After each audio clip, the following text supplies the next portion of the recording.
কিয়ামতের দিন এমন একটি সেতু পার হতে হবে যা চুলের থেকেও চিকন আর তলোয়ার থেকেও অনেক ধারালো। এর নাম হলো সিরাতের সেতু।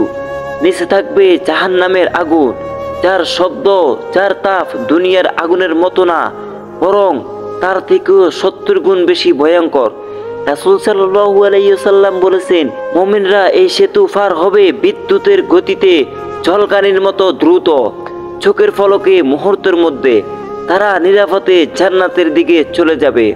কিন্তু যারা নামাজ ছেড়েছে, গুনাহ করেছে, হারামকে হালকা মনে করেছে, তাদের জন্য এই সেতু হবে খুব কঠিন। অনেকেই নিচে পড়ে যাবে জাহান্নামের আগুনে। শুধু ফতি কিভাবে? ভাই বোনেরা, দুনিয়ার কয়েক দিনের গুনাহ আখিরাতের কত বড় কষ্ট ডেকে নিয়ে আসে আজ থেকে ভাবুন। আসুন নামাজ পড়ি, গুনাহ ছাড়ি, আল্লাহর পথে ফিরে আসি। হয়তো আল্লাহ আমাদেরকেও বিদ্যুতের গতিতে সিরাত পার করিয়ে দিবেন। হে আল্লাহ, আমাদেরকে এমন সৌভাগ্য দান করুন, আমিন। ভিডিওটি বেশি বেশি শেয়ার করে অন্যকে দেখার সুযোগ করে দিন।